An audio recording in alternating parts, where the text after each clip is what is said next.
Hello friends, and welcome once again to Figure Study. We appreciate the form in Transformers, or in this case, the tiny form in Tiny Transformers. That's because we are looking at Iron Factory's Burning Slug, their version of some kind of tiny H-Tank version of Warpath. I love this thing. I really do. I wasn't super enamored with Iron Factory stuff in the past when I got my hands on it, but this guy is pretty fantastic. I mean, for one thing, he's a pretty solid-looking little tank. He's got that nice kind of maroon, burgundy-ish Warpath color going on there. This is a little brighter, I think, than the G1 toy, but at the same time, this is darker, and I kind of like how you've got this much darker red and a lighter red kind of complementing each other. And everything else is gray and silver, and I'm okay with that. And it's actually relatively not immediately obvious that there's a robot in there when you look at it from any angle, so I also dig that. And he does that thing that I really like where the weapons and other accessories actually are integrated into the alt mode, which I really like it when figures do that because it's so nice. It's so nice. I hate having extraneous things just hanging out in a box. It's got kind of a more boxy, squared off shape, a lot more angles, not a lot of curves. There's even this not quite triangular barrel there. Just a lot of really neat stylistic things they did with this. I also like that the turret can move and rotate.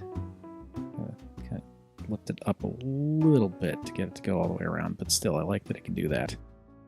Not that I keep him in his tank mode, but I actually enjoy transforming him back and forth, so I actually have done that several times, so I can appreciate the tank having things that it can do other than just sit there. That said, it doesn't have wheels, but I don't care. Don't care at all, because I don't generally do this with my toys. Even when they have wheels, I usually just kind of transform them and then transform them back. So, yeah. Still, cool tank. And like I said, pretty tiny.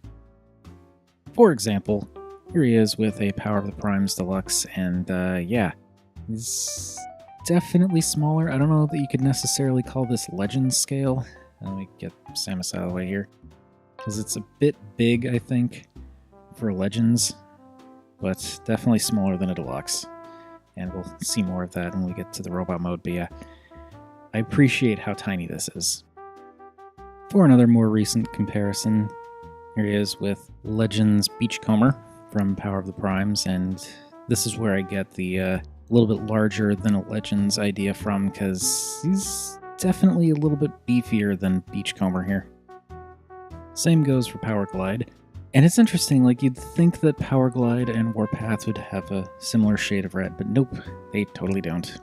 Granted, made by two completely different companies several years apart, but still. And of course, I couldn't very well do any Legends comparisons without Cosmos. So, there is that. And yeah, I will admit that the aesthetic that Iron Factory has going does not work with any of the Combiner Wars or Power of the Primes Legends that I have. But that's okay. I can appreciate the fact that they're doing their own thing. And that's going to do it for the size comparison, so let's move on to that transformation, which is actually a fair bit more involved than I expected the first time around.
And behold the adorable awesomeness that is Iron Factory's Burning Slug in robot mode.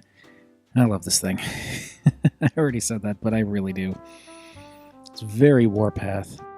The tank turret with the pushed-in barrel.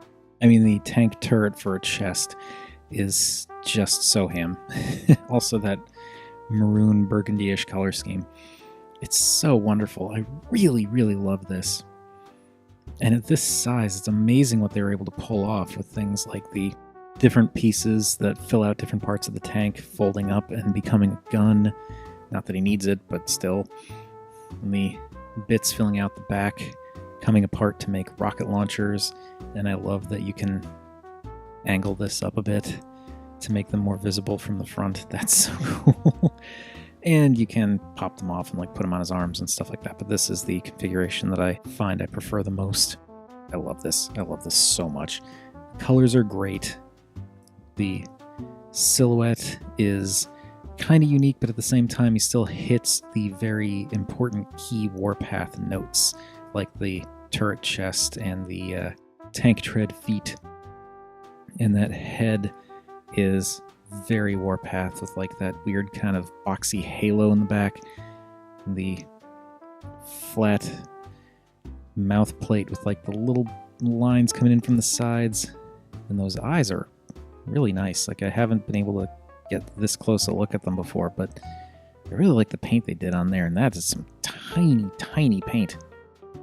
The color distribution is great because, yeah, it's a ton of red, but the regular red is broken up by the much darker red, and they've got little hits of silver here and there, like in the thighs, the feet, the forearms. And I also like how certain things like these details here and here that lock things together more solidly in the tank mode fold around to create different leg details. It's all really, really cleverly designed. It's amazing what Iron Factory can do with such small figures. And he's quite posable, actually, too. I really like just how dynamic you can get with this guy. Like, he's tiny. You wouldn't think that you could get that dynamic with him, but no, you totally can. He can look pretty freaking great. Like I said, like I keep saying, I love this figure. It is fantastic. It's fun to mess with, fun to transform, and impressive that he's this much fun and has so much interesting engineering going on at this size. That's just mind-boggling to me. The only thing that would flabbergast me more, I think, is if they somehow managed to work a wrist swivel on this thing. Not that I think he needs it, but I really, really like this. This is so, so great, and he's practically kibble-free. And surprisingly, he isn't even really all that hollow. Like, the treads fold up in there, but even though that's a gap, it's a very shallow gap, so it doesn't really seem like it's a hollow thing. He is so cool. And at this size, it's just incredible to me what they were able to achieve here. Now let's get this positioned here, because it's time for size comparisons. And to kick things off, here he is with Dreadwind, and compared to a recent-ish deluxe, this is where I think you can see where they get the Legends comparisons from, because he's quite short. I keep saying it, I'm sorry, I'm reiterating myself over and over again, but I am just in awe of all this. And bringing in Beachcomber and Powerglide, you can see that he is more or less the same height.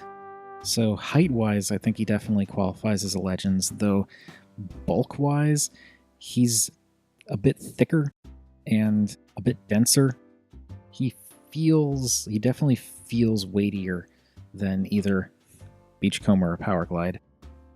And bringing in Cosmos or Atoms, bring him a little closer. There you can see again, almost the same height, maybe a little tiny, itty bitty bit taller, but bulkier. Another thing that I think is interesting, actually, I'm going to just bring back Powerglide for an example here. You've got figures at a very similar size, but there is so much more posability in him than in him. Like, he doesn't even have a waist swivel, doesn't have ankle tilt, doesn't really have much in the way of a thigh swivel even. It's more just the ball-jointed knee. His arms are very limited. And I mean, Cosmo's quite posable considering. He doesn't have the ankle tilts, but he does a fair bit. And I mean, he's an achievement all on his own. But yeah, this is something else. This is sort of going off the rails because all I'm doing is gushing about this thing. But I can't help it. I absolutely adore Iron Factory's Burning Slug. He's fun to transform. He's a sight to behold. He looks really cool. His engineering's really impressive. I do kind of have a temptation to go in and maybe do some panel lining, maybe a little bit of painting here and there. But at the same time, I don't think it's really necessary. It's more just me being a dork for this kind of thing now. But out of the box, he's fantastic. Might be even more fantastic if I paint him, I don't know. But I love this. I really, really do. This toy is actually responsible for rekindling my love of Warpath, because I used to love my G1 Warpath back in the day. But anyway, that is enough rambling and waxing poetic about a tiny, tiny toy. So what do you all think of this guy? Do any of you out there have any other Iron Factory figures? Do any of you have Burning Slug? Is there anyone out there who's had a similar reaction to Iron Factory stuff where like you weren't necessarily impressed with one or two figures that you saw in the past, but then got your hands on another thing that completely changed your mind on the entire company? And for any Warpath fans out there, how do you feel Burning Slug stacks up in the grand scheme of being a Warpath representation? Personally, I think he hits all the important notes, but I'm curious to know what you think. But whatever your thoughts, feel free to chime in down below. I always enjoy hearing from you all. And while you're at it, also feel free to like or subscribe. Any of those things would make me a happy Rob. And remember, art is more than meets the eye.